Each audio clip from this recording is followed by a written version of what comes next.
Quiero agradecerles por sumarse en esta iniciativa que propone la universidad y en la charla que preparamos con Gaby para recorrer hoy. La charla va a estar dividida en 3 puntos. En principio voy a empezar haciendo un recorrido sobre el estado actual de la psicopatología infanto-juvenil, a fin de poder dar un contexto en donde vamos a estar trabajando. Voy a tratar de hacer un recorrido breve sobre la psicopatología de la depresión y cómo se encuentra afectado a partir de la situación actual. Y por último, Gabriel va a hacer un relato sobre algunas intervenciones basadas en la evidencia que son indicadas para trabajar los trastornos depresivos, sobre todo desde un enfoque conductual. Y al final, bueno, entiendo que vamos a hacer la ronda de preguntas, de dudas, de sugerencias, de comentarios y demás. Bueno, para generar un poco de contexto en qué situación nos encontramos en el momento actual de la psicoterapia y de la psicopatología. En términos generales, ya no específicamente en la clínica infanto-juvenil, sino en la psicopatología general, en las últimas décadas se ha visto un incremento muy significativo en los trastornos mentales.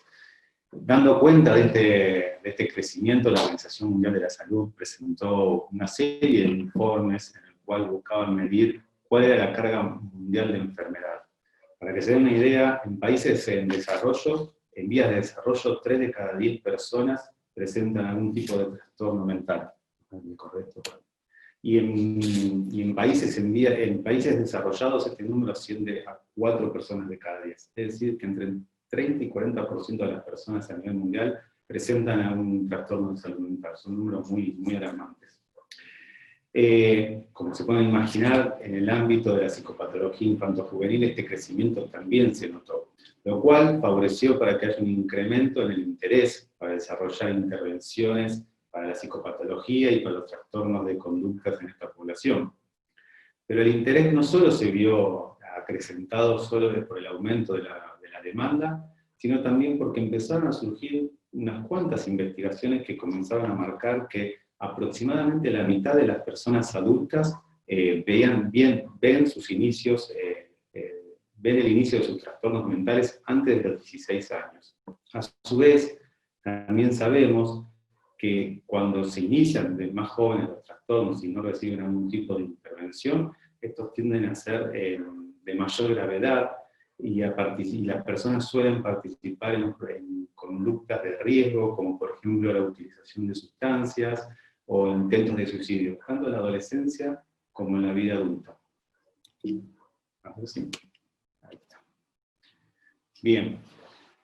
Estudios epidemiológicos hay un montón. A grandes rasgos, la mayoría dan los ciertos niveles de prevalencia, los mismos niveles de prevalencia, ¿no? Que se da que en la clínica infantil el nivel de prevalencia es del 13%, y en la clínica de adolescentes es del 22%. La investigación que presenta Costello, si bien tiene unos cuantos años ya, a mí me parece significativa y trato de nombrarla cada vez que tengo una oportunidad, no solo por la cantidad de niños y de jóvenes que entrevistaron, en un estudio que se hizo entre 4 y 8 años de duración, se entrevistaron 1.400 personas, con entrevistas estructuradas, con la finalidad de poder conocer cuáles eran los trastornos mentales más comunes que se viven en esta clínica. En dicha investigación determinaron que la prevalencia de los trastornos mentales, tanto de los trastornos internalizadores, como vamos a ver hoy, como también los trastornos externalizadores, es de aproximadamente el 5% anual. Pero, siguiendo con lo que decíamos antes, uno de los datos más interesantes de esta investigación es que casi el 40% de los jóvenes habían cumplido los criterios diagnósticos antes de los 16 años.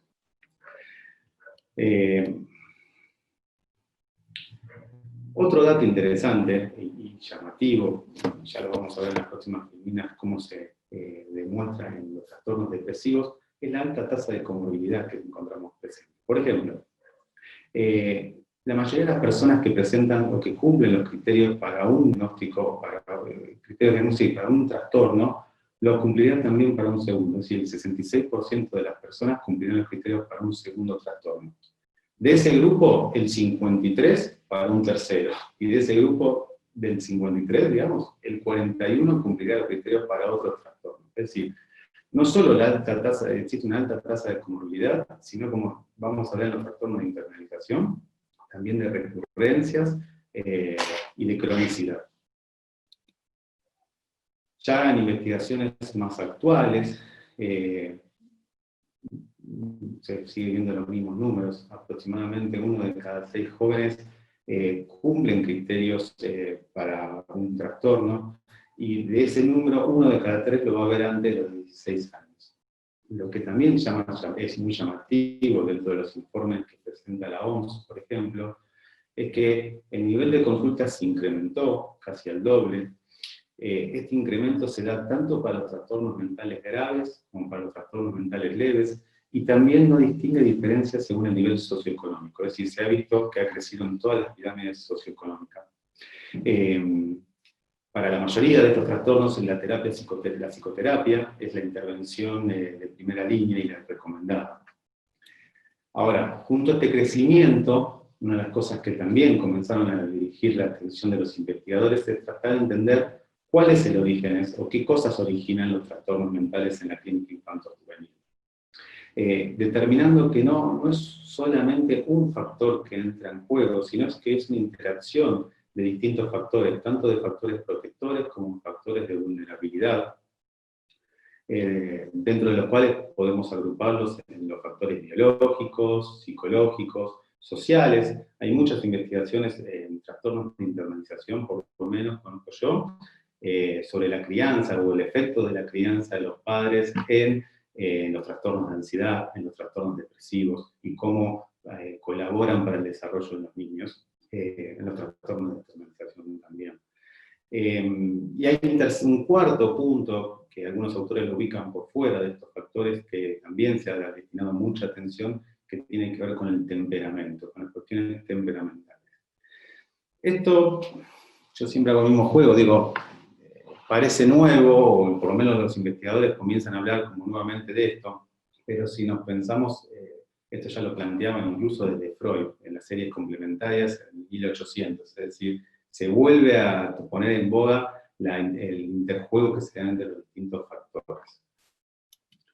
Entonces, ya para ir ingresando dentro de la psicopatología de los trastornos de depresión, este tipo de trastornos pertenecen a un grupo más grande, de clúster más general, a una dimensión que encontramos en los polos, los trastornos de internalización y los trastornos de externalización. Es una dimensión que fue Achenbach quien la definió allá por la década del 60, a fin de poder encontrar una relación entre los trastornos de la psicopatología en la clínica adulta y clústeres generales que se veían representados también en los niños. Esta dimensión, Achenbach dice en su investigación que decide llamarla de esta manera para hacerla más sencilla y que pueda ser aplicado no solo en niños, sino también en los adultos. Incluso en esa investigación trabajó no solo con los niños y los adolescentes, sino también con los padres, y vio cierta correlación entre las características de los padres y las características de los niños. Ahora, por excelencia, la característica central de estos tipos de trastornos son los síntomas de sobrecontrol. El término sobrecontrol o sobrecontrolados hace referencia a cómo la persona busca de manera deficiente controlar o regular inadecuadamente o de manera inadaptada sus estados mentales y emocionales. A su vez, el término internalizar hace referencia a que en general este tipo de trastornos o estos tipos de trastornos suelen ser desarrollados y mantenidos en gran medida en secreto. Por eso es que muchos autores hablan o lo nombran como sufrimientos secretos. Es decir, que no suelen ser manifestados o no suelen ser visibles generalmente en el entorno, por lo menos en un comienzo, y eso es algo bastante importante para nosotros cuando trabajamos en la clínica, porque generalmente llegan ya con un tiempo bastante prolongado de desarrollo de este tipo de dificultades. Algo muy distinto de lo que sucede con el otro polo de los trastornos, con los externalizadores.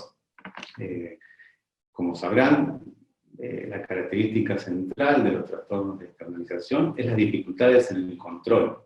Y dentro de este polo lo que vamos a encontrar son conductas problemáticas, como conductas agresivas, hiperactividades, comportamientos antisociales, sociales, es decir, son niños y adolescentes que por ahí presentan ciertas conductas graves como peleas, robos, amenazas, y suelen generalmente, como se puede imaginar, llamar más la atención, por lo cual llegan mucho más fácil a la consulta, ya sea derivado por el colegio o alguna otra institución.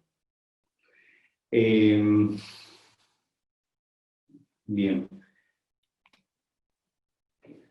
Ahora, el interés que se empezó a dirigir por los trastornos de internalización no es viejo, sino que ha comenzado en las últimas décadas, a partir, pues, sobre todo de la década del 90 o mediados de la década del 90.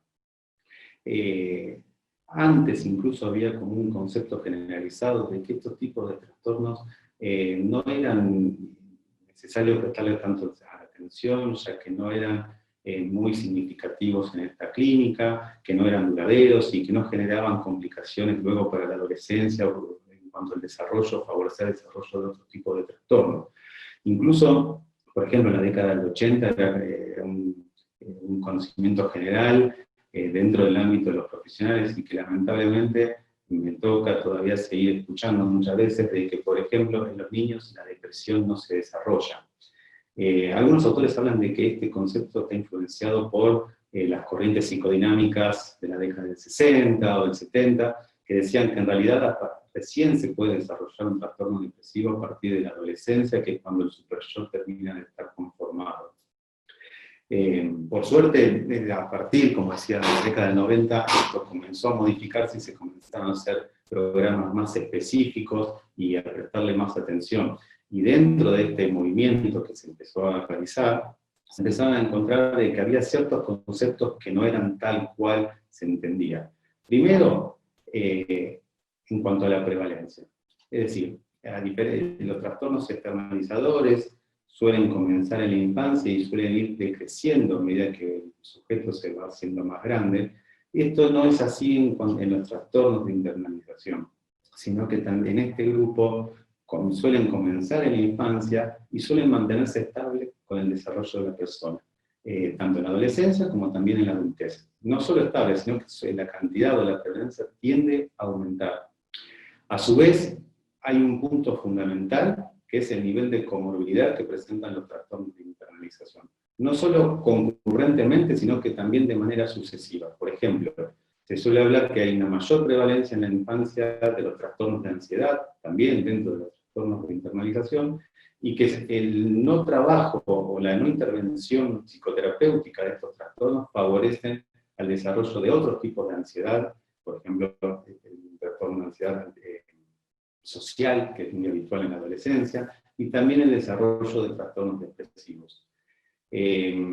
Para que se dé una idea, la tasa de comorbilidad entre los trastornos de ansiedad y los trastornos depresivos es de aproximadamente 75%, es decir, es más probable que estén juntos a que no. Incluso dentro de los factores de riesgo, o de los precursores de los trastornos depresivos, los trastornos de ansiedad es uno de los más importantes. Por lo cual, vale mencionar también, se me estaba olvidando, pero vale mencionar que una intervención adecuada y en tiempo, por ejemplo, de los trastornos de ansiedad, en donde la TCC, como intervención por excelencia, tiene un nivel de eficacia de aproximadamente entre un 70 y un 80%, distintas investigaciones han demostrado que niños que recibieron el tratamiento por trastornos de ansiedad no desarrollan trastornos depresivos en la adolescencia en comparación al grupo control. Bueno, en cuanto al grupo de trastornos o de problemas que se incluyen dentro de los trastornos de internalización, encontramos estos 4. Dentro de este grupo, como ven, están los trastornos depresivos y de ansiedad, que en las investigaciones son denominados trastornos mentales comunes. Por la cantidad de prevalencia que hay, la alta tasa de comorbilidad, como decíamos antes, para que se den una idea, se calcula que la prevalencia es entre el 20 y el 30% a nivel mundial de todo tipo de trastornos. Este gráfico a mí me parece muy significativo. Es un gráfico que, un estudio del 2013, si no me equivoco, en donde busca medir los años de vida ajustados por discapacidad de acuerdo a los distintos trastornos. Fíjense, la línea turquesa, que es la que le roba casi el doble a los otros trastornos, son los trastornos depresivos, que si bien alcanza sus valores máximos desde la preadolescencia hasta la juventud, ya entre los 5 y los 9 años llega casi al mismo nivel que el resto de los trastornos de la parte máxima. A su vez encontramos la línea roja, Bordeaux, perdón, son los trastornos de ansiedad, como decía antes, que está ubicada en el tercer lugar, luego de los trastornos por consumo de sustancias. Y acá algunos autores dicen, bueno, esto hay que tenerlo relativamente, porque en realidad muchas veces los trastornos depresivos favorecen el desarrollo de trastornos del consumo de sustancias, por lo cual se encuentran muy vinculados. Para demostrar o para que sea más gráficos todavía, este gráfico muestra lo mismo que el anterior, pero de otra manera. Fíjense que los turquesas siguen siendo los trastornos depresivos y el Bordeaux son los trastornos de ansiedad. A lo largo de todo el mundo, como está demostrado ahí, básicamente casi el 50%, a veces un poco más, de las problemáticas de salud mental ingresa dentro de estos dos trastornos, siendo siempre los trastornos depresivos más significativos.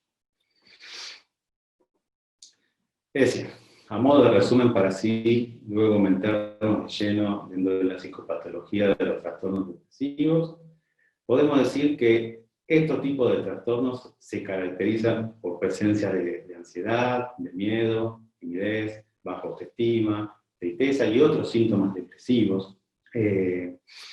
Como decía antes, los trastornos mentales comunes equivalen a entre el 20 y el 30% de prevalencia, es decir, a este número de personas que afectará a lo largo de la vida. Y un dato importante, a donde hoy en día se está focalizando mucho, son el último de los puntos, que son los síntomas residuales. Los síntomas residuales, es decir, el mundo científico comenzó a preguntarse por qué se da esta tasa de prevalencia y de concurrencia, y comenzaron a hacerse un montón de investigaciones para entender cuáles eran los factores que influían. Algo que en los últimos años comenzó a cobrar cada vez más importancia, e incluso las guías de intervenciones comenzaron a marcar, son que los clínicos empiecen a darle más lugar y prestarle más atención a los síntomas residuales. Son síntomas que se han visto que están en la fase inicial de los trastornos, es decir, cuando comienza recién el malestar de la persona, es decir, que el paciente ya llega con estos síntomas, y que una vez que finalizan el tratamiento, porque la persona se siente mucho mejor y ha cobrado nuevamente su funcionamiento normal, continúan estables.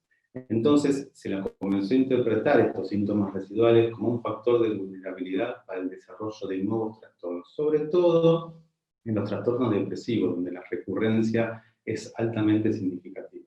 Por ejemplo, dentro de estos síntomas encontramos que están la dependencia y el tipo de apego familiar. Si bien están presentes, a través del tratamiento encuentran una mejoría casi por completo, pero también encontramos a las distintas dificultades interpersonales que también están presentes y se mantienen sin modificación luego de un tratamiento exitoso, junto al tipo de comunicación inhibida, el desajuste social, en los estilos atribucionales de las personas, etc.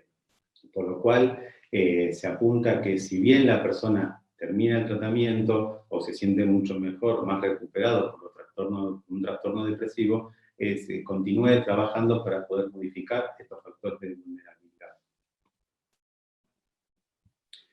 Como decía, hay distintas guías clínicas o guías de tratamiento que comenzaron a exigir que el clínico preste más atención, los identifique y los continúe trabajando a estos síntomas por debajo del umbral. Cuando hace referencia por debajo del umbral, son síntomas que ya sea por su cantidad de criterios o por su intensidad, no pueden ser clasificados o entendidos como un trastorno, por eso es que no se continúan trabajando. Bueno, y ahora nos vamos ya metiendo en los trastornos depresivos. Ahí vamos. A modo de introducción, sabemos que la depresión es un desorden del estado de ánimo que se caracteriza por un sentimiento de tristeza persistente, de desesperanza, de pérdida de interés en las actividades que antes las personas le gustaba, les generaba satisfacción, por un aumento de sensación de cansancio y pérdidas de concentración. Sabemos que los trastornos depresivos pueden ser episódicos, pueden ser duraderos y también, sobre todo, recurrentes, generando una disminución significativa en las capacidades de las personas para funcionar con normalidad, afectando no solo a su desempeño, sino también a las distintas relaciones, ya sean personales, laborales, de pareja.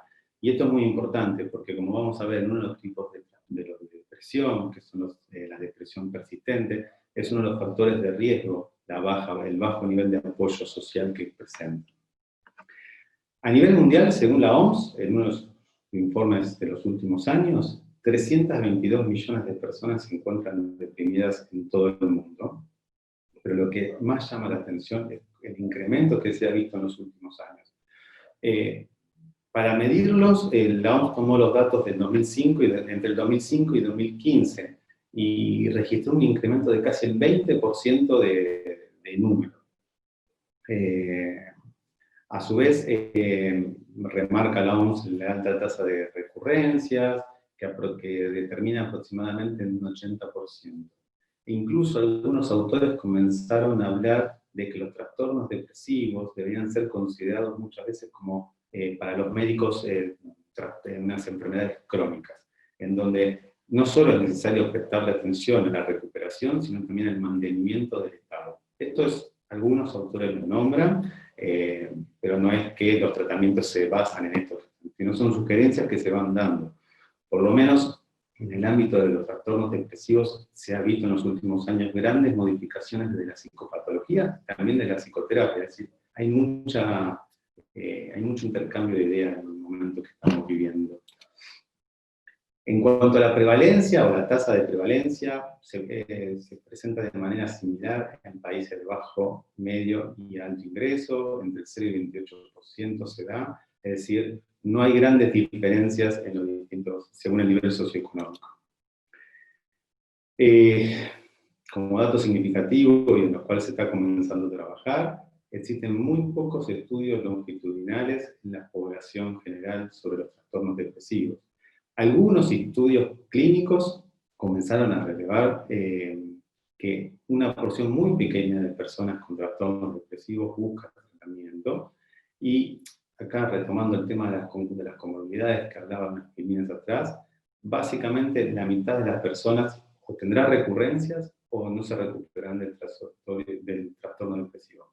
Para que quede más claro, en la próxima filmina acá vamos a ver algunos números.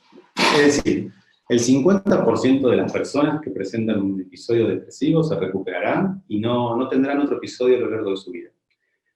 El problema son el resto, la otra mitad, es decir, el otro 50%, un 15% no se recuperará de ese primer episodio y desarrollará un trastorno depresivo recurrente o persistente, y un 35% se recuperará, pero tendrá uno o más episodios futuros, es decir, son números muy altos.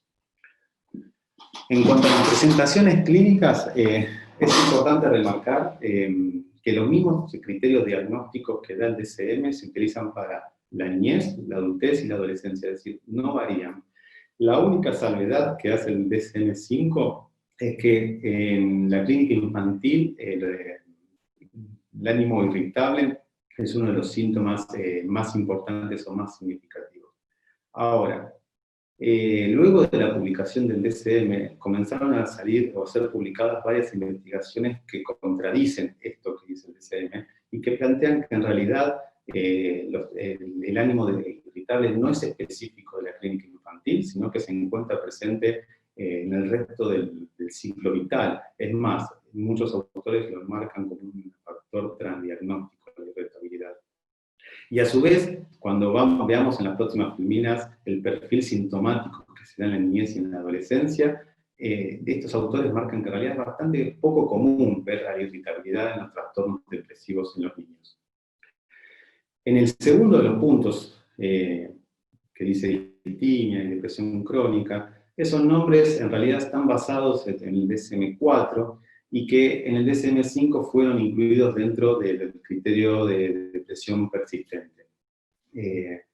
Y este punto también se está trabajando mucho y se comenzó a prestarle más atención. Antes se pensaba o se venía pensando que era poco común la depresión persistente, pero distintas investigaciones, como por ejemplo, en el final de la Filomena puso Holanda, para acordarme, estudios que se realizaron en Holanda en condiciones, en pacientes comunes que presentaban condiciones psiquiátricas comunes, cuando se los estudió, entre un 25 y un 35% de estos pacientes presentaban los criterios para ser diagnosticados con depresión persistente.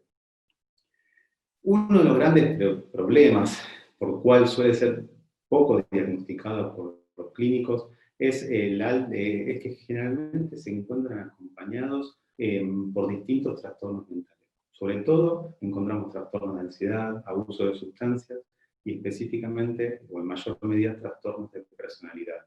Incluso la clínica o la psicopatología de los trastornos de personalidad viene trabajando mucho sobre la comorbilidad entre los trastornos depresivos crónicos o persistentes y los trastornos de personalidad. A grandes rasgos, tenemos que decir que los tratamientos no tienen mucha efectividad. Hay un tipo de tratamiento dentro de la TCC que ha mostrado cierto avance o ciertos resultados positivos, pero muy pequeños, que es enmarcado en un tratamiento muy estructurado, desde más cognitivo que conductual.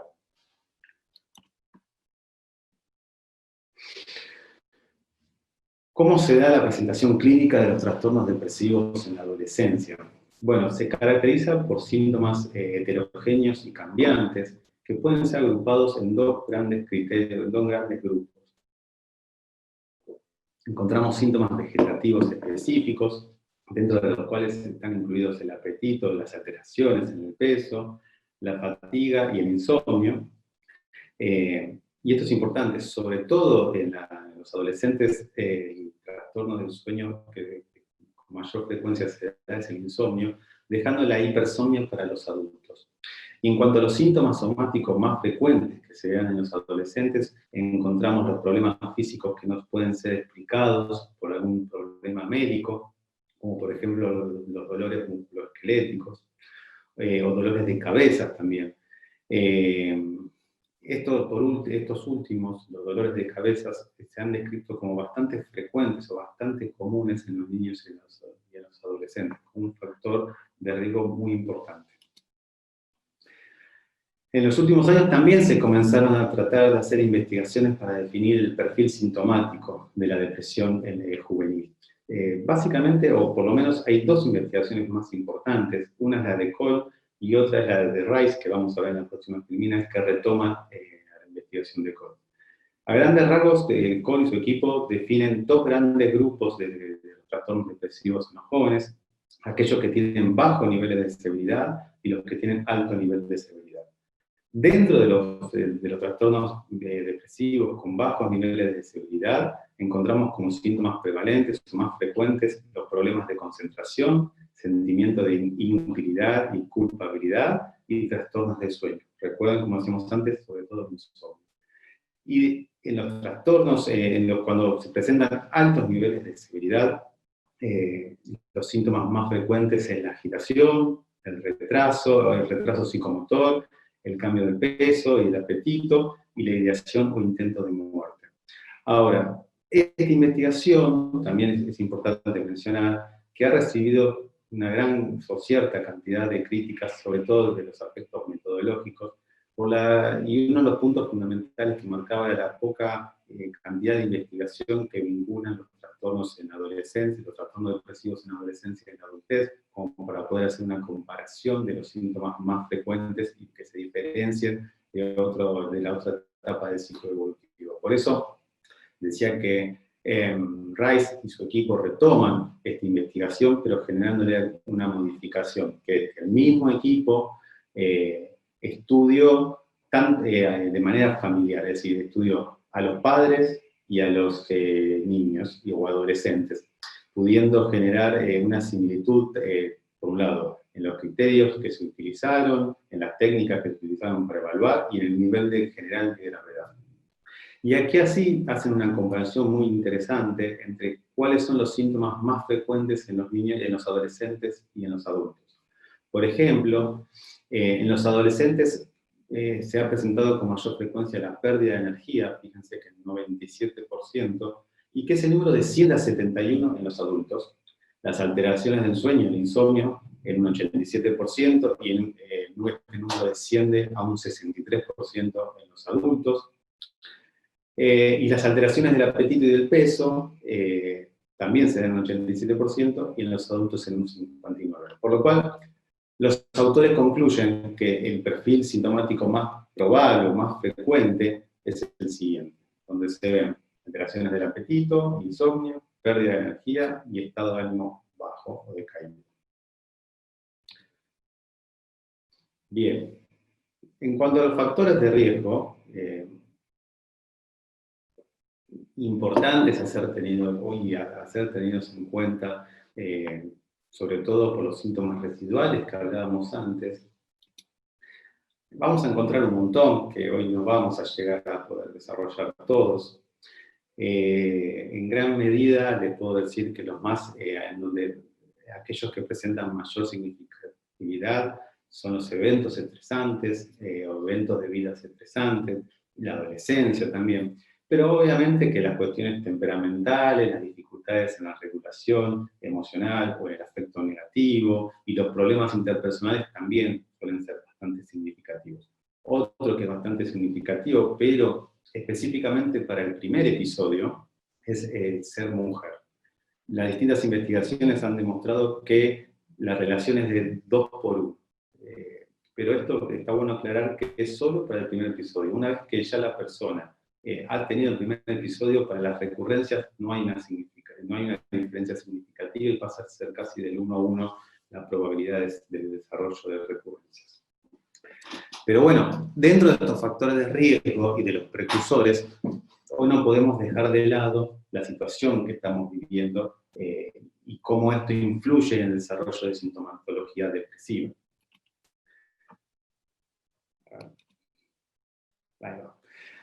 Algunos datos o algunos conceptos generales a ser tenidos en cuenta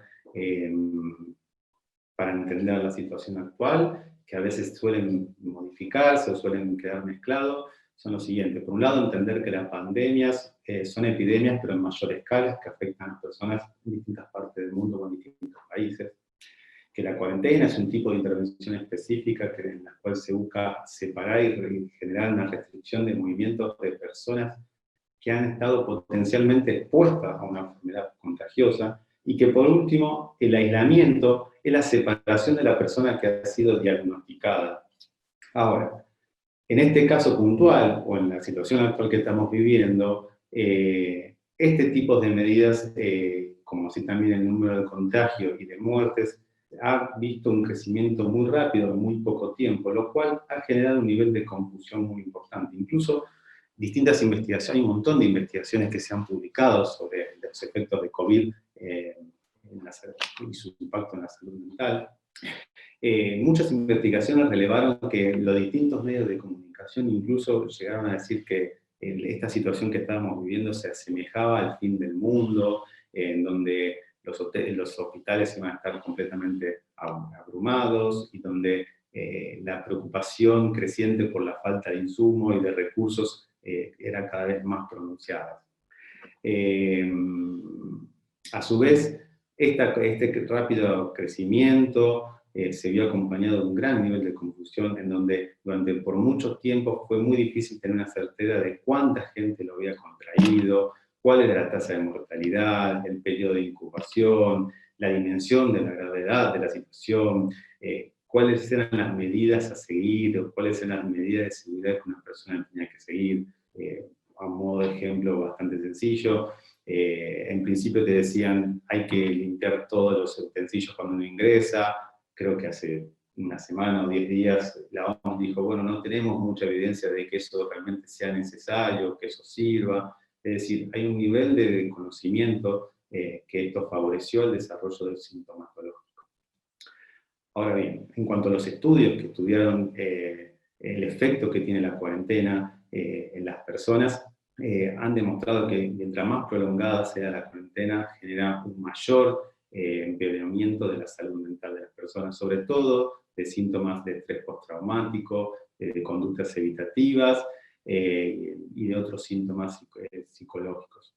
Las investigaciones sobre todo marcan de que los más afectados son las personas o los trabajadores de sanidad, en donde comenzaron a ver que hay un mayor nivel de estigmatización a nivel social y mayor grado de, sobre todo, de síntomas de estrés postraumático y de conductas evitativas.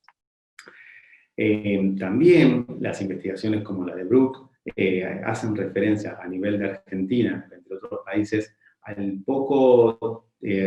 pocos recursos que serán brindados para poder medir y para poder trabajar y tratar específicamente el impacto psicológico que ha tenido la pandemia, dejándola en segundo plano.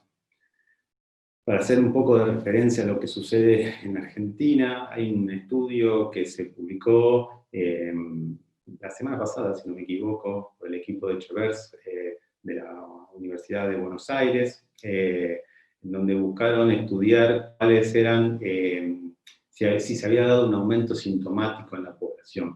Tomaron 2 muestras, en la primera se hizo entre los 7 y 11 días al comenzar el aislamiento, y la segunda muestra se hizo con 50 y 55 días de aislamiento. Como resultado se obtuvo de manera significativa que los síntomas psicológicos clínicos habían incrementado significativamente entre la muestra 1 y la muestra 2. Básicamente los había duplicado. Casi el 70% de las personas que se estudió habían experimentado un aumento significativo del malestar psicológico, y a su vez, junto a este incremento, se vio acompañado también un aumento de la automedicación, del consumo de alcohol y del consumo de sustancias como conductas para poder manejar este malestar. Los autores marcan que entre un 5 y un 8% solamente ha recurrido a buscado tratamiento psicoterapéutico. Dentro del grupo de mayor riesgo, y esto a mí me sorprendió particularmente, el grupo de mayor riesgo eran los jóvenes adultos.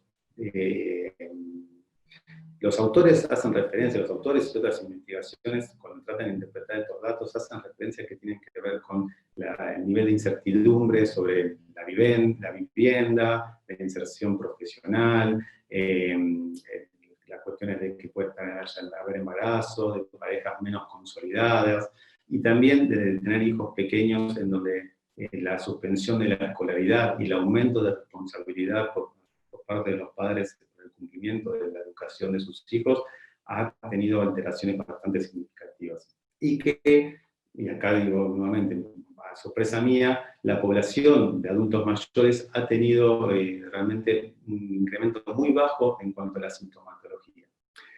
Dentro de todas las áreas que estudiaron, han demarcado que, al igual que lo que sucede con depresión, el sexo femenino es más propenso a desarrollar mayores síntomas psicológicos. Dentro de los síntomas psicológicos solamente encontramos los síntomas de ansiedad y de depresión. También han visto empeorados, han visto que hay muy pocos trabajos sobre las actividades saludables o protectoras, donde hay pocos conocimientos sobre qué actividades favorecen para protegerse del desarrollo de síntomas psicológicos, como por ejemplo puede ser la utilización de actividades físicas, meditación, yoga, prácticas religiosas, entre otros.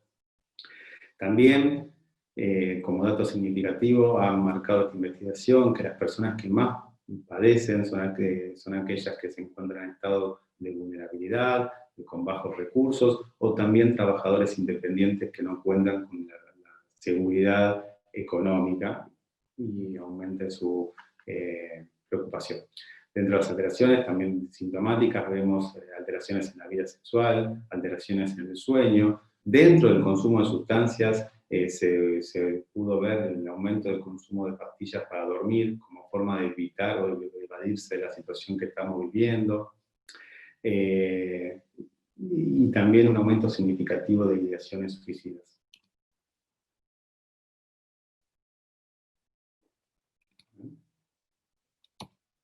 Bueno, ahora vamos a seguir con el punto que va a desarrollar Gabriel, que son algunas intervenciones específicas conductuales para trabajar en depresión en este contexto. Yo voy a dejar de compartir la pantalla, así la puede compartir él y puede manejar el Power con comodidad.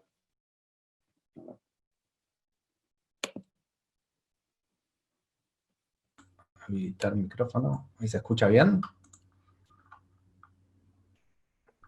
Sí, Gaby, se escucha perfecto. Perfecto, bárbaro. Bien, entonces, ahí estamos. Bueno, la idea es, a partir un poco de lo que estuvo comentando Nicolás, es contarles cómo poder intervenir desde un modelo conductual, ¿sí? Y la idea es poder contarles un poco en relación a cómo es el modelo de activación conductual, un modelo dentro, saben ustedes que la Asociación Psicológica Americana hace una recomendación de una serie de tratamientos que son efectivos, que han demostrado su eficacia para la intervención de la depresión. Y la activación conductual es uno de ellos, ¿sí? Yo les voy a contar algunas características que tiene el programa de activación conductual y sobre todo poder contarles cómo podemos adaptar este programa a la población adolescente, que presenta algunas particularidades. Entonces, para eso mi idea es contarles algunas ideas en relación a cómo comprender la depresión desde un modelo conductual. Ahí voy a tratar, ahí está. Y entonces, a ver, una de las primeras cosas, y esto Nicolás hizo mención en varias oportunidades cuando estuvo conceptualizando a la depresión, es que lo que suele suceder en una persona con depresión es que hay un aumento en la tasa de frecuencia de las conductas evitativas, o sea que empezamos a observar como un patrón conductual la evitación dentro de las personas que padecen depresión. Esto lleva también a que al haber un aumento en la tasa de frecuencia de las conductas evitativas, también empieza a suceder o empezamos a observar con mayor prevalencia conductas de escape, ¿sí? Y una disminución en la tasa de frecuencia de refuerzos positivos. O sea, esto quiere decir que la persona empieza a dejar de estar expuestos a lo que se denominan reforzadores naturales, ¿sí? De su ambiente. Entonces, esta combinación es una forma de poder explicar cómo es que empiezan a prevalecer las conductas depresivas en las personas, ¿sí? Y esto no cambia en la población adolescente o en la población adulta. Ahora, los tratamientos conductuales para la depresión no son ninguna novedad, no es algo que se viene implementando desde hace 5 o 10 años, sino que los tratamientos conductuales existen para el abordaje de la depresión desde los años 70 en adelante. Lo que sucede, y antes también se venían implementando, ¿sí? La activación conductual como un tratamiento en sí mismo era un tratamiento que se venía implementando desde antes de la década del 70. Lo que sucede en la década del 70 es que empieza a cobrar más relevancia y empieza a tener mucha más popularidad los tratamientos cognitivos conductuales. De hecho, quienes tengan formación en terapia cognitivo-conductual sabrán que la primera publicación de este modelo tiene que ver con el famoso libro de Beck de terapia cognitivo-conductual para la depresión. Y si nos metemos dentro de ese modelo, ¿sí? Lo que vemos es que la primera parte del tratamiento de TCC estándar para la depresión es justamente un módulo de activación conductual. Bien, entonces empieza a tener mucha más publicidad, relevancia, y también obviamente empieza a mostrar su efectividad el tratamiento TCC para la depresión, y empieza a perder un poco de protagonismo lo que sería la activación conductual per se para el tratamiento de la depresión. ¿Qué sucede? Hace no mucho tiempo se empiezan a publicar algunos artículos en relación a poder ver qué sucede con el tratamiento de TCC, de la depresión. Y hay un artículo bastante interesante de Levinson que está ahí publicado, y que es más actual, en donde lo que hace es un estudio de componentes de la terapia cognitivo-conductual. ¿Qué significa esto? Digamos, agarran el protocolo estándar de la TCC y lo dividen en 3 partes, y toman grupos de personas que van a ser expuestos a los distintos niveles. Un primer grupo lo que hace es ser expuesto solamente a la activación conductual. Otro grupo de personas se expone a lo que es activación conductual, más el trabajo sobre los pensamientos automáticos y las distorsiones cognitivas, y otro grupo trabaja con todo el paquete completo de la TCC, en donde se hace activación conductual, se trabaja sobre las distorsiones cognitivas, y también se trabaja sobre los esquemas y las creencias nucleares. ¿Cuáles son las conclusiones de este estudio? Es que los resultados muestran que aquellas personas que fueron expuestas a la activación conductual únicamente presentaron resultados similares a quien fue expuesto a todo el tratamiento, o sea, al paquete completo de la terapia cognitivo-conductual. Entonces, esto lo que permite, digamos, comprender, o una de las cosas que podemos aproximarnos es que la activación conductual, ya lo vamos a ver, es un tratamiento más breve, es un tratamiento que no requiere de tanta formación por parte de los terapeutas. Saben que la TCC es un modelo complejo, es un modelo que requiere de mucha formación, de mucho entrenamiento por parte del terapeuta, y la activación conductual no tanto, y también por ende es más económico. ¿Sí? Entonces, a nivel de salud pública, es un tratamiento que tuvo relevancia y que tiene relevancia en la activación conductual por estos motivos. ¿Ok? Entonces, como les decía, la activación conductual es comprendida como el resultado de ambientes que producen contactos con fuentes estables de refuerzos positivos. Y entonces, lo que vemos es que cuando, como sabemos, uno de los principios conductuales es que cuando retiramos un reforzador de ese ambiente, la conducta tiende, con el paso del tiempo, a disminuir y eventualmente extinguirse. ¿Ok? Entonces, eso es, como les decía al principio, lo que observamos que sucede en una persona con depresión. Entonces, miremos este ejemplo en relación a lo que es el refuerzo negativo. ¿Por qué? Porque vamos a ver que las conductas de evitación y de escape se sostienen justamente por refuerzo negativo. Observemos este ejemplo. Victoria solía levantarse temprano, desayunar con sus hijos, lavarse los dientes, bañarse, limpiar su casa, y estas conductas con el tiempo cesaron. Por el otro lado, otras conductas se incrementaron. Lo que observamos es que se incrementó la conducta de quedarse en cama. Obviamente desde un enfoque conductual, ¿qué es lo que vamos a querer observar? ¿Qué es lo que vamos a querer estudiar? Vamos a querer evaluar cuáles son las causas y las consecuencias que llevaron a que estas conductas disminuyan por un lado y se incrementen por el otro, ¿no es cierto? Entonces, eso nos lleva a preguntarnos cuáles son los antecedentes y cuáles son las consecuencias, en este caso, de la conducta que nosotros seleccionamos, que es quedarse en la cama. ¿Bien? Entonces, lo que observamos en este ejemplo, fíjense, es que Victoria recientemente se divorció y sus hijos se mudaron de su casa. Los antecedentes que motivaban esas conductas y las consecuencias que las reforzaban se perdieron. Los refuerzos cesaron, por ende esas conductas, lo que sucede es que empiezan a extinguirse, ¿sí? Y empieza a incrementarse la conducta de quedarse en la cama, ¿sí? O sea que la conducta de quedarse en la cama puede ser comprendida, funcionalmente hablando, ¿sí? Como una conducta de evitación experiencial. Que fíjense que era lo que estuvo mencionando Nicolás en su conceptualización en varias oportunidades, ¿sí? Y la conducta de evitación experiencial, ¿sí?, tiende a ser reforzada negativamente. ¿Ok? Y esto va a ser algo que vamos a tener que, dentro de nuestra conceptualización de caso, cuando recibimos al consultante, evaluar, digamos, vamos a tener que evaluar bastante en relación a poder operacionalizar bien las conductas al momento de entender, porque vamos a tener que ver cómo vamos a diseñar ese programa de activación conductual. Entonces, el punto importante es que cuando la evitación se vuelve extensiva y generalizada, es el problema, porque la evitación en sí es un mecanismo de afrontamiento que por sí sola no es problemático. Evitar no es un problema en sí mismo. El problema de la evitación es cuando esto se vuelve generalizado, ¿sí?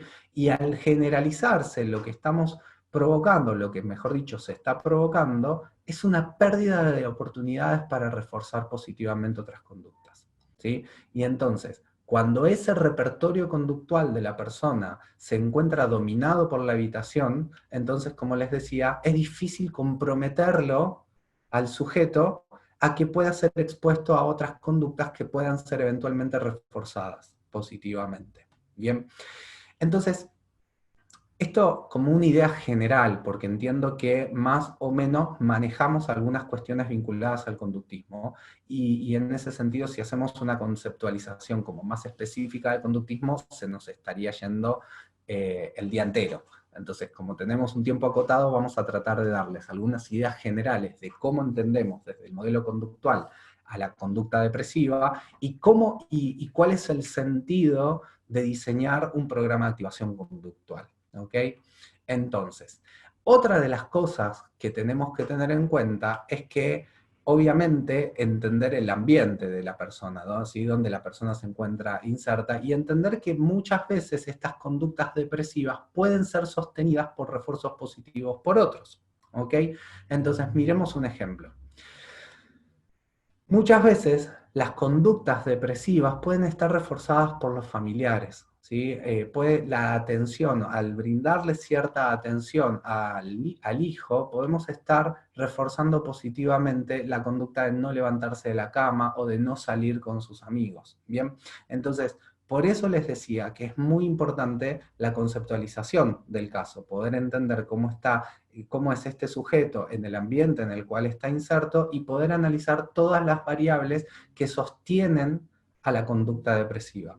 Porque una vez que nosotros podemos entender la totalidad de cómo está dado esta conducta depresiva en esta persona en particular, que eso va a ser una de las características del tratamiento de la activación conductual, es que vamos a poder diseñar los pasos a seguir o el protocolo para activarlo. ¿Ok? Entonces, la herramienta clave para poder entender cómo están dadas las conductas en ese sujeto es a través del análisis funcional de la conducta. ¿Ok? Entonces, el análisis funcional se va a volver un elemento clave dentro de este modelo de abordaje para la depresión. Y algo que tenemos que tener presente, este claramente es un reforzador para mí, ¿sí? El chocolate Lindt, así que quien quiera que esté escuchando me quiera regalar un chocolate Lindt será bienvenido, pero claramente lo que vamos a tener que diferenciar es de el refuerzo por el refuerzo mismo y el refuerzo consentido, ¿sí? Disculpen, la activación por la activación misma o la activación con sentido, ¿sí? Entendiendo qué es importante para esa persona. ¿Por qué? Porque muchos tal vez de los errores que cometemos cuando empezamos a trabajar con este modelo es entender que a la persona hay que activarla, hay que volver a que realice actividades que solía realizar. Y eso, eventualmente sí, la persona se va a activar y se va a sentir mejor, pero eso va a funcionar al corto plazo. O sea, no vamos a tener un resultado positivo a largo plazo. Lo que observamos es que la persona, si la activamos por la activación misma, la persona va a empezar a sentirse mejor eventualmente y va a disminuir la sintomatología depresiva, su malestar, etc. Pero lo que vemos es que en el mediano plazo se vuelve a instalar el patrón depresivo. Entonces, una de las claves a evaluar y a tener en cuenta en el diseño de la activación tiene que ver la presencia de los valores, ¿sí? Entonces, los valores es un concepto que se incorporó y que en este modelo que yo les voy a presentar, que es el modelo ABAP, se llama, que es con las siglas en inglés, pero es un programa de activación conductual para adolescentes, lo incorpora dentro del programa de activación conductual. Algo también que está bueno contarles es que dentro de los programas de activación conductual hay muchos, no es que hay uno solo, no hay un solo programa de activación conductual. Hay varios autores que han propuesto distintos modelos de activación conductual. En el caso del que yo les estoy presentando, que es el modelo ABAP, incorpora la presencia de los valores justamente por esto que les estoy comentando, porque la idea es de poder trabajar con reforzadores que sean naturales para el sujeto y que sean intrínsecos, y que por ende vamos a estar vinculándolos a aquello que es verdaderamente importante para la persona y que va a favorecer que se sostenga en el tiempo la activación. Entonces, Saben ustedes, no nos vamos a meter en esto porque, insisto, el concepto de valores es muy complejo y no es algo para tener, digamos, no es un concepto suelto y light, sino que es bastante complejo y que se incorpora, quienes empiezan a hablar sobre el concepto de valores es Hayes y lo empieza a incorporar, y de hecho lo incorpora como un eje central en la terapia de aceptación y compromiso, ¿sí? Y ahí ellos mencionan de que los valores son consecuencias verbales deseadas en la vida. Ergo, aquello que es verdaderamente importante para la persona, que es valioso, ¿sí? Y eso va a ser algo en lo que vamos a estar trabajando a lo largo del tratamiento. La conducta podría ser automáticamente reforzada por su vinculación con las consecuencias valoradas a largo plazo, esto que les estaba mencionando, ¿sí? Y los valores son una consideración importante en determinar qué repertorio conductual resultará un reforzador estable y por lo tanto podrá incorporarse dentro de la activación conductual. Cuando nosotros vamos a hacer y vamos a ir diseñando cuáles van a ser los pasos para la activación conductual, entonces parte de la exploración va a ser poder discriminar esto que les venía contando en relación a, ok, si es una conducta que la persona disfruta, pero disfrutaba como ocasionalmente, o es algo que solía hacer y que verdaderamente era valioso y que a causa de su sintomatología depresiva dejó de hacer. No sé, por ejemplo, tocar un instrumento musical. Eso puede ser algo que para la persona puede ser muy valioso y que puede conectarlo con otras conductas que solía hacer y que eventualmente, digamos, al empezar a aumentar la evitación, ¿sí? Esas conductas dejaron de ser llevadas a cabo, ¿ok? Entonces, parte de la evaluación tiene que ver con explorar cuáles son aquellas conductas con sentido. Ahí está. Entonces, ¿por qué proponemos un programa de activación conductual en población adolescente? Este programa se centra, en primer lugar, en que la activación incrementa la probabilidad de exposición a experiencias gratificantes naturales del sujeto, ¿sí? En segundo lugar, porque el programa de activación conductual lo que nos permite es identificar y reducir las barreras a la activación, ¿sí? Dentro del programa de activación conductual vamos a analizar cuáles son los posibles obstáculos para la exposición o para llevar adelante la exposición a la activación. Vamos a tratar de reconocer en una parte del tratamiento cuáles son los patrones evitativos que lleva adelante la persona, ¿sí? Y vamos a generar estrategias de afrontamientos alternativas, ¿sí? Que potencien esa experiencia gratificante. Y como les dije anteriormente, ¿por qué un programa de activación conductual o por qué es algo que podemos elegir? Como les comenté anteriormente, en primer lugar es uno de los tratamientos recomendados por la APA, y en segundo lugar es porque la TCC, como les decía, puede ser compleja. No solamente compleja para los terapeutas aprenderlas y aplicarlas, sino también para que el adolescente comprenda el diseño y los componentes de la TCC. Entonces, la activación conductual puede ser uno de los tratamientos de primera elección con población adolescente deprimida. ¿En qué consiste este programa? El programa de activación conductual está dividido en 5 módulos, ¿sí? Y que generalmente llevarlo a cabo nos lleva entre 12 y 14 sesiones. Es un tratamiento protocolizado, es un tratamiento que nos va indicando qué tenemos que hacer a lo largo de cada una de las sesiones, ¿sí? Pero que también tiene ciertas flexibilidades dentro del protocolo. Hay algunas sesiones en las cuales nosotros nos podemos dar la posibilidad de extenderla lo que sea necesario hasta que el adolescente haya incorporado esa habilidad, que finalmente es lo importante. Entonces, vamos a ver que el tercer módulo específicamente, de los 5 módulos, y el quinto, son aquellos módulos que nosotros nos podemos extender más allá de lo que nos indica el protocolo.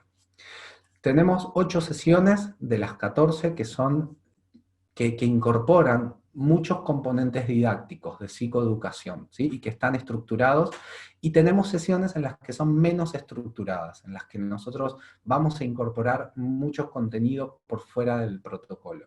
Bien, recordemos también que este es un protocolo o es un tratamiento ideográfico, ¿sí? Y que por ende nos va a interesar mucho conocer las características particulares de nuestro consultante. Y también vamos a alentar, porque esa también va a ser una de las habilidades a incorporar, la resolución de problemas y también el aspecto colaborativo del tratamiento, ¿sí? Dentro del tratamiento nosotros vamos a incorporar contenido a la agenda que sea valioso para el consultante. Temas que él quiera conversar, cuestiones que nos quiera contar, ¿sí? Eventos que se hayan dado durante la semana, todo eso lo vamos a conversar al inicio de la sesión y vamos a ir mechando entre el contenido que el consultante quiere, sumado al contenido que nosotros queremos trabajar en la sesión, ¿sí? Eso hace que este tratamiento tenga un componente muy importante dentro de lo colaborativo. Es un programa que está diseñado para trabajar con adolescentes de 12 a 18 años, ¿sí? Y las sesiones tienen una duración de 50 a 60 minutos aproximadamente. En algunas sesiones, mejor dicho, o en varias sesiones dentro del programa, vamos a ver que hay participación activa de los padres, especialmente en los primeros módulos, ¿bien? Porque justamente los padres son figuras muy presentes dentro de la vida del adolescente, entonces poder ofrecerles herramientas, ¿sí? Va a ser algo muy valioso y que nos va a ayudar para continuar la terapia fuera, mejor dicho, de las sesiones, ¿sí? Ahora vamos a ver eso. Este programa, al ser un programa acotado, tiene criterios de inclusión y criterios de exclusión, ¿ok? Dentro de los criterios de inclusión vamos a poder incorporar adolescentes que presenten depresión coocurrente con trastornos de ansiedad, con síntomas externalizadores o con la presencia de discapacidad intelectual leve, ¿sí? También se ha observado que este programa es eficaz para adolescentes que tienen sintomatología depresiva con ideaciones suicidas moderadas. Pero también contamos con criterios de exclusión, ¿sí? O sea, este programa no puede ser aplicado a cualquier adolescente con depresión. Entonces, no será aconsejable llevar adelante este programa para adolescentes que presenten, además de depresión, episodios psicóticos, bipolaridad, consumo de sustancia, trastornos disociales, discapacidad intelectual moderada a severa, y adolescentes que presenten una marcada desregulación emocional. ¿Ok? Otra de las cosas que tampoco, digamos, si bien no está especificado acá, pero sí lo mencionan más adelante, es que tampoco es un programa aconsejable para adolescentes que tengan, o para familias que tengan muy baja disponibilidad del dispositivo terapéutico. Porque como vamos a ver, requiere de mucha participación. Al ser un programa acotado, eso implica también necesariamente que la familia y el adolescente van a tener que trabajar fuera del consultorio, con muchas actividades intersesión. Entonces, familias o adolescentes que no tengan un nivel de disponibilidad moderado o alto, entonces tal vez no sea el mejor programa para implementar con ese consultante. Acá tienen, este es el modelo o el libro del modelo que vamos a estar trabajando, y como les había contado, está dividido en 5 módulos. El primer módulo se lo denomina comenzando, el segundo poniéndonos activos, el tercero construcción de habilidades, el cuarto práctica y por último avanzando. Vamos a ver un poquito de qué se trata. La idea es contarles digamos, el panorama general de cuáles son las características de cada uno de los módulos, ¿sí? Porque no nos da el tiempo para poder meternos y adentrarnos, ¿sí? Para ver en qué consiste cada sesión. Pero sí me gustaría poder darles la idea general acerca de qué se trata este módulo, y también, sobre todo, al tener mucho trabajo dentro del ambiente natural del adolescente, es un modelo bastante aconsejable para poder implementar en este momento específicamente, ¿sí? En donde por ahí nos vemos obstaculizados de poder trabajar en el consultorio.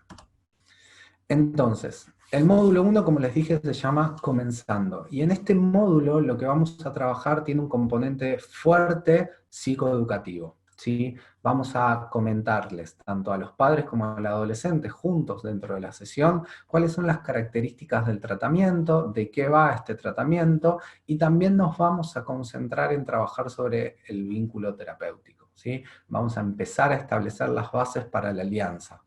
Y por otro lado, digamos, por eso también es importante en este momento trabajar sobre la alianza, porque parte, como les dije anteriormente, del tratamiento va a implicar explicarles un poco en este momento de en qué consisten las actividades entre sesión, ¿sí? Explicarles que van a haber actividades entre sesión. Acá los autores hablan un poco, digamos, entienden que es la mejor forma de comunicar, decir actividades entre sesión, porque saben que en adolescentes tal vez la palabra tarea puede tener una connotación negativa, puede estar asociado a algo educativo, algo del colegio, y que entonces es preferible como modificar esa palabra y no utilizar tanto la idea de tarea. Sí se aconseja más, o por ahí es la menos nociva, la palabra actividades entre sesión, ¿sí? Entonces, le empezamos a explicar, este módulo tiene una duración de 2 sesiones aproximadamente, y vamos a empezar a explicarles todos estos componentes. Le vamos a explicar también la idea de lo colaborativo, ¿sí? Como les dije antes, les vamos a explicar cuál es el encuadre y las características de las sesiones, esto que les decía de poder incorporar en la agenda aspectos que quiera el adolescente mencionar o que quiera contarnos, sumado a lo que nosotros queremos trabajar en sesión. También en el módulo 1 vamos a trabajar sobre algunas claves en relación a qué es la depresión, y esto lo vamos a hablar con los padres y con el adolescente. Lo que vamos a hacer es empezar a diseñar junto con él de forma colaborativa la conceptualización de casos, ¿sí? Trabajando junto con el adolescente estos que les mencioné anteriormente en relación a el análisis funcional de la conducta. Vamos a hacer con el adolescente análisis funcionales, con otras características, de sus conductas depresivas para que él pueda entender qué sucedía, qué hizo y qué terminó pasando, o cómo esa conducta se termina perpetuando. ¿Ok? En el segundo módulo, entonces, ya tenemos sentadas las bases para la activación conductual. Por lo que en este módulo lo que vamos a hacer, como dice el título del módulo, poniéndonos activos, vamos a empezar a trabajar, ¿sí?, sobre las bases, mejor dicho, vamos ya a empezar a trabajar sobre la activación conductual. Y uno de los objetivos de este módulo es dividir y enseñarle al adolescente la diferencia entre conductas orientadas por metas y conductas orientadas por ánimo, ¿sí? ¿Qué significa esto? Las conductas orientadas por ánimo, como dice la palabra, ¿sí?, están orientadas por cómo se siente el adolescente, y vamos a mostrarle, en realidad lo vamos a hacer juntos, lo que queremos es vislumbrar cómo en este último tiempo lo que prevalecieron fueron esas conductas orientadas por su ánimo depresivo. Y al no tener ganas de, por ejemplo, hablar con un amigo, entonces se queda en su casa o en su habitación escuchando música, y empieza a incrementarse esa conducta de quedarse solo en su habitación escuchando música, y cómo empiezan a disminuir las conductas más bien prosociales, por ejemplo, ¿sí? Entonces empezamos a hablar un poco sobre cómo el estado de ánimo puede gobernar nuestras conductas, y vamos a plantearles las conductas orientadas por metas, ¿sí?, o por objetivos. Entonces, previamente en el primer módulo trabajamos un poco en relación a los objetivos, uno de los componentes de la alianza, y entonces vamos a empezar a diseñar algunas actividades en relación a cómo empezar a activarse en relación a estas conductas orientadas por meta, ¿sí? Entonces, mostrando la diferencia entre que yo puedo hacer ciertas cosas independientemente de cómo me sienta o de lo que me esté diciendo la cabeza, ¿sí?, o las críticas que puedan estar surgiendo en mi mente. Una vez que logramos esto, ya vamos a estar en una instancia en la que el adolescente empezó a activarse conductualmente, y ya se empezaron a poner, ya se solidificaron esas bases que les comenté anteriormente. Entonces vamos a estar en condiciones de poder empezar a trabajar sobre la construcción de habilidades. Y en ese sentido, en este módulo, como yo les dije al principio, este es el módulo en el cual nos podemos extender más allá de lo que dice el protocolo, y entonces vamos a trabajar sobre 3 ejes. Vamos a trabajar sobre la construcción de habilidades sociales, sobre la construcción de habilidades de resolución de problemas, y sobre actividades o estrategias vinculadas al afrontamiento, ¿sí? ¿Por qué? Porque de esta manera lo que vamos a apuntar es, en el módulo 2 apuntamos a activar conductualmente, y trabajamos sobre los valores y sobre las cosas significativas para el adolescente. En el módulo 3 empezamos a atacar directamente a las conductas evitativas, ¿sí?, brindándoles estrategias al adolescente para finalmente poder reducir esas conductas de evitación, que como les dije estaban reforzadas negativamente.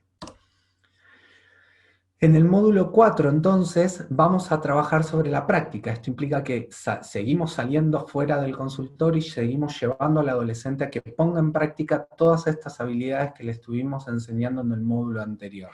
¿Ok? Entonces, va a tener una impronta muy fuerte de trabajar sobre la importancia de la activación conductual, poniendo en práctica las 3 habilidades que expliqué anteriormente. Y por último, llegamos al último módulo, que se lo denomina avanzando. Como no puede faltar en cualquier dispositivo terapéutico, trabajamos sobre la prevención de recaídas, ¿sí? Fíjense que este programa es acotado, pero trabaja sobre los pilares de la psicoterapia. Trabaja sobre la psicoeducación, trabaja sobre la intervención propiamente dicha y trabaja sobre la prevención de recaídas. Cumple con los 3 principios fundamentales de la psicoterapia. Entonces, en este último módulo trabajamos sobre la prevención de recaídas.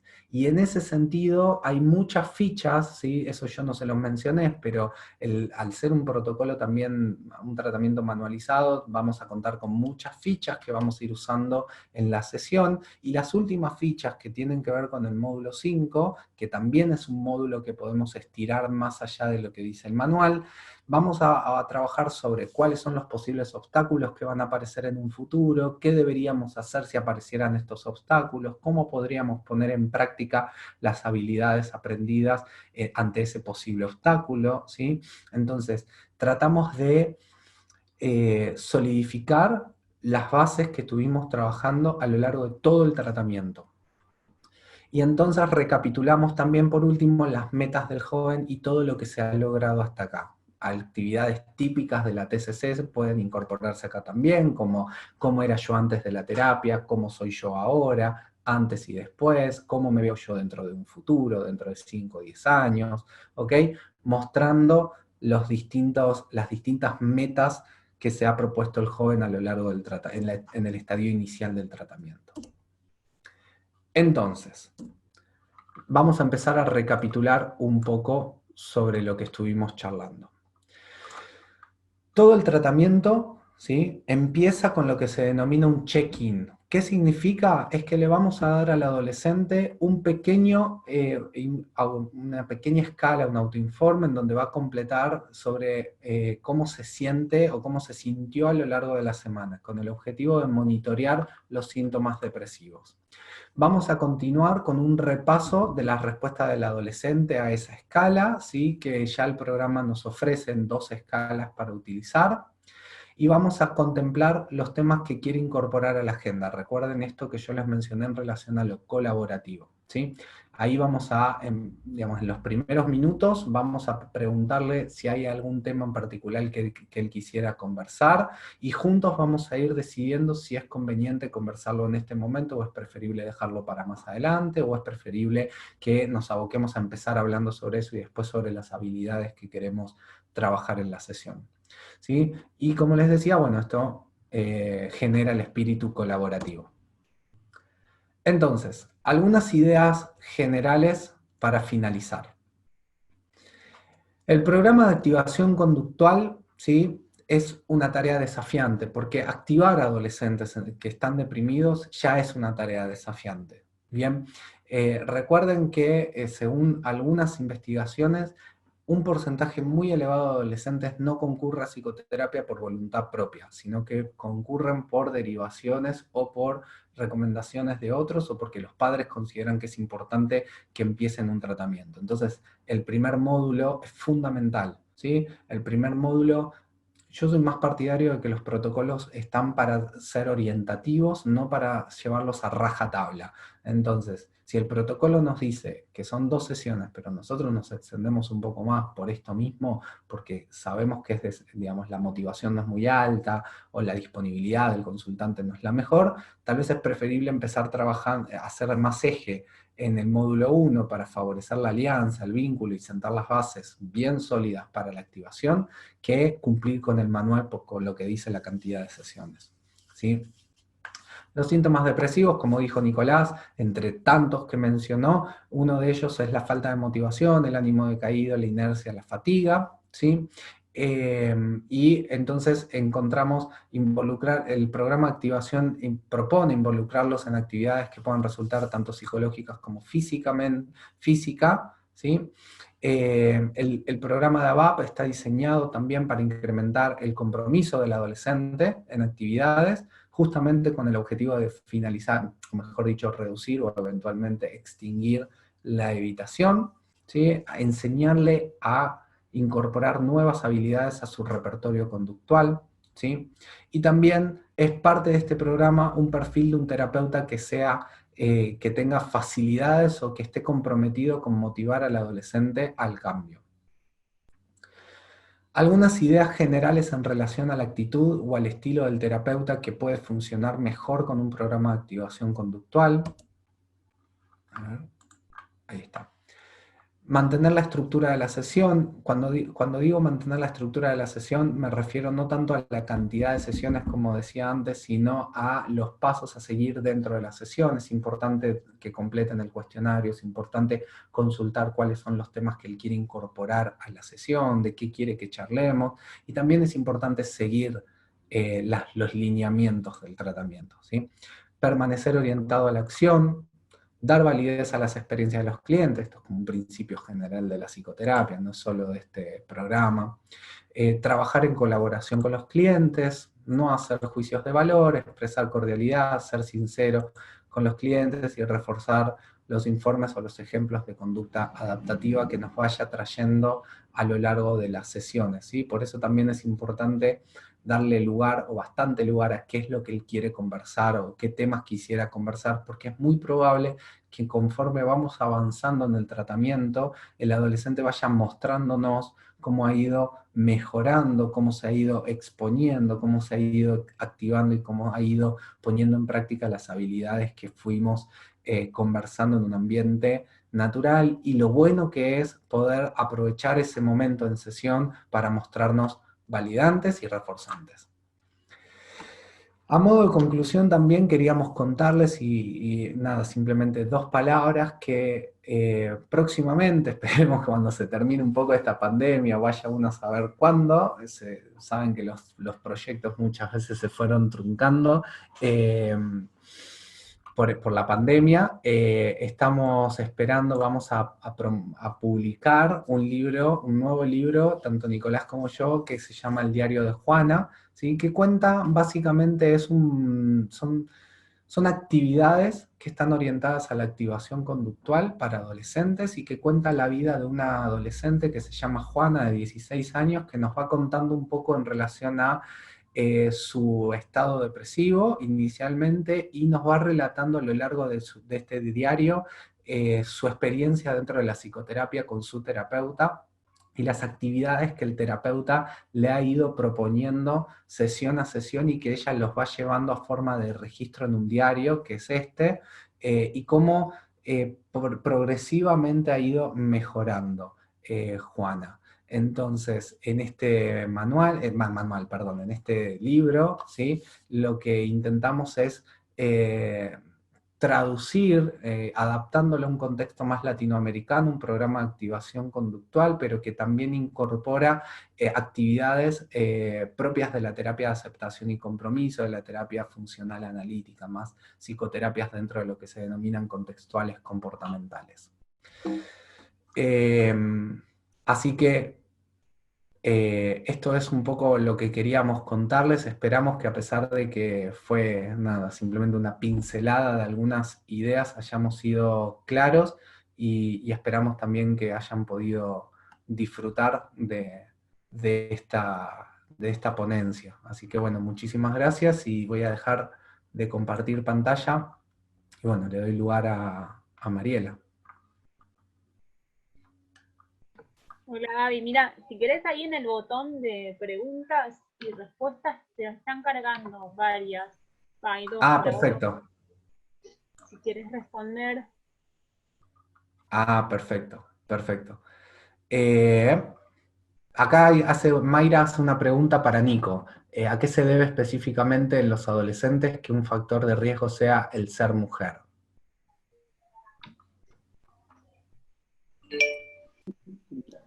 No específicamente en los adolescentes el factor de riesgo ser mujer, sino en términos generales es un factor de riesgo.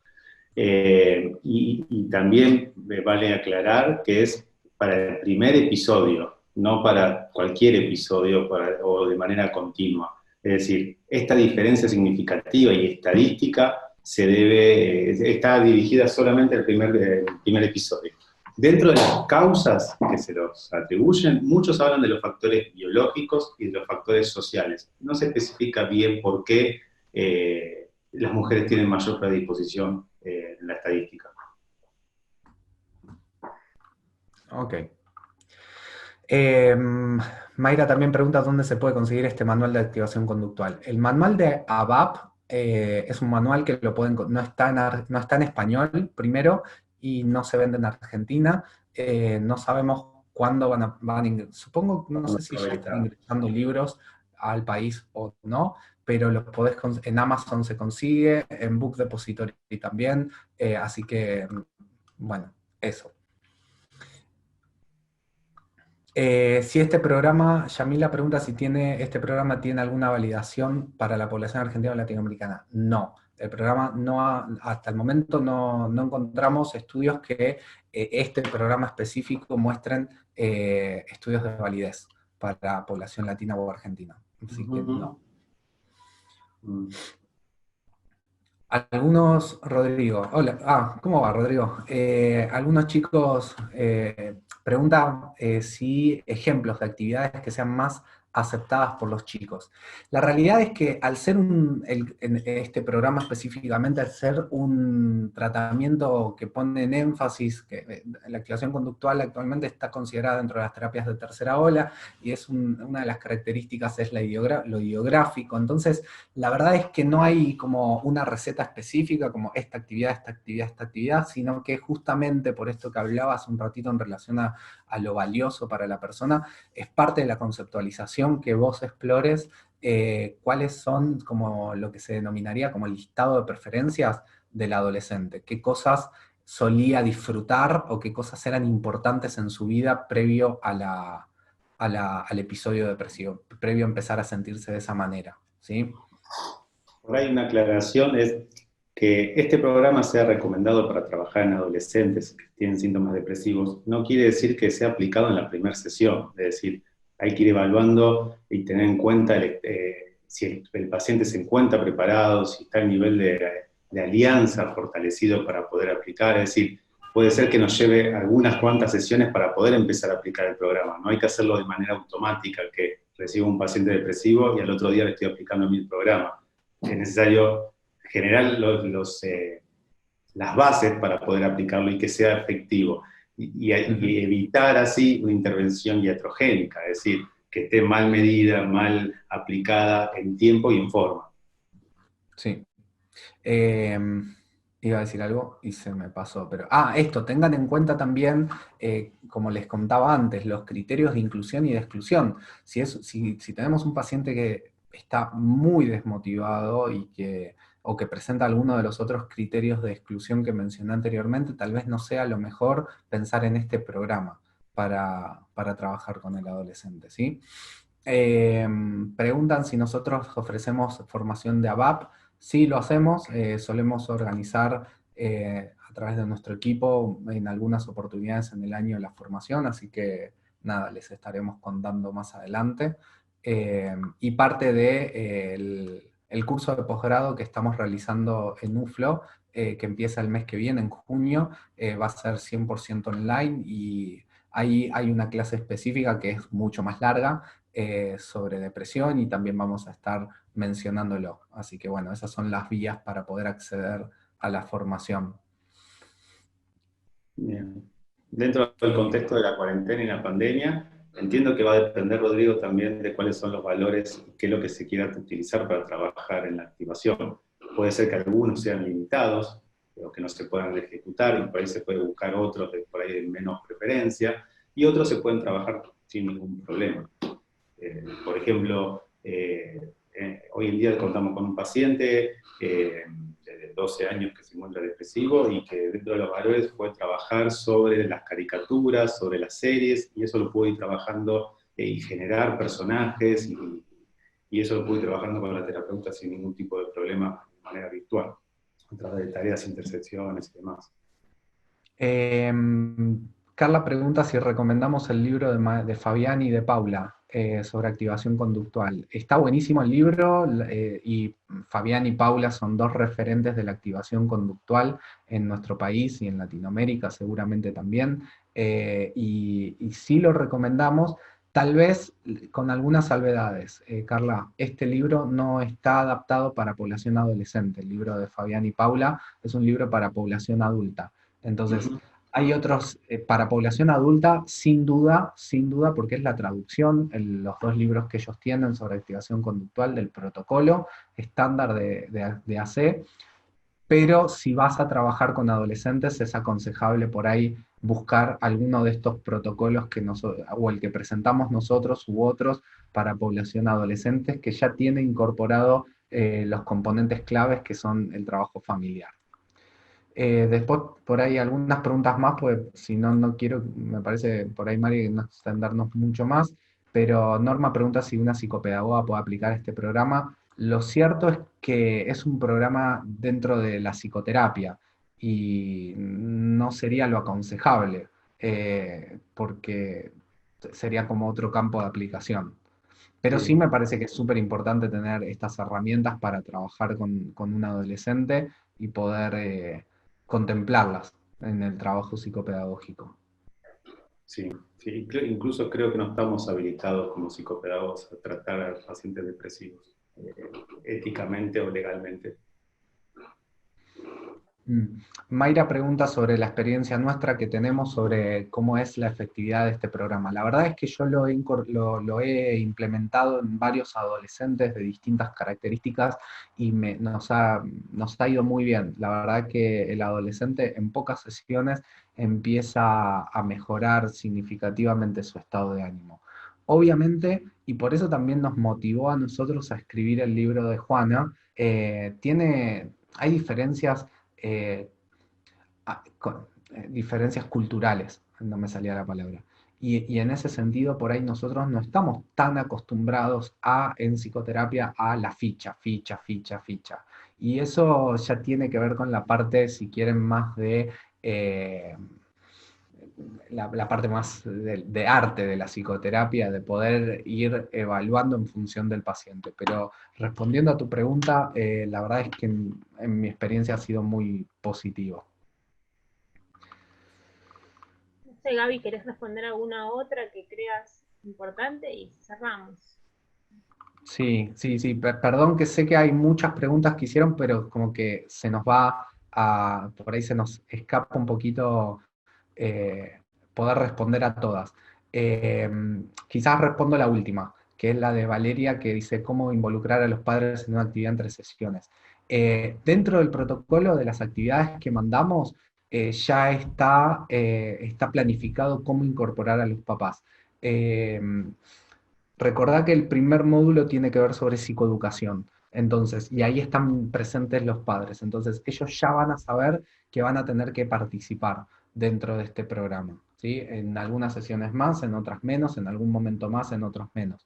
Pero si, sobre todo la parte de activación, si el paciente por sí mismo no puede activarse solo, no puede llevar a cabo las actividades que proponemos en la agenda, uno de los ejemplos es compartir la agenda de activación con los padres para que ellos vayan haciendo un monitoreo y vayamos teniendo una comunicación constante entre los padres y el terapeuta para ir evaluando, porque tal vez lo que se propuso en sesión fue demasiado. Uno de los puntos es si el adolescente no puede llevar a cabo las actividades de una semana a la otra, por ejemplo, tal vez lo que tenemos que replantearnos es si no fue demasiado como demasiada alta la expectativa para llevar a cabo la si no tuvimos a destiempo. Exacto, sí. Así que bueno, nada, muchísimas gracias. Sí. Perdón, en el chat están preguntando por el libro que es el diario de Juana, ¿es? El diario de Juana es el que escribimos con Nicolás y que todavía no está publicado. Esperemos que esté publicado en breves, o sea, ya lo tienen la editorial ya lo tiene, así que nada, eso ya escapa de nuestras posibilidades, pero esperamos que sea en breve. Bueno, listo. Bueno, muchísimas gracias, Gabriel, Nicolás, a todos los que nos están viendo y escuchando. Y después vamos a subir igual esta charla a nuestro canal de YouTube de la Universidad de Flores, y ahí pueden ver todas las charlas que ya venimos teniendo. A medida que van pasando las vamos subiendo, y cualquier consulta se pueden comunicar con vinculación@uclo.edu.ar o informes para obtener más información de la diplomatura, del curso de posgrado, perdón. Bueno, muchísimas gracias por el espacio. Muchas gracias a todos por participar. Mariela, por el aguante. No, por ustedes. Gracias a ustedes y buen fin de semana. Igualmente. Adiós. Chau, chau.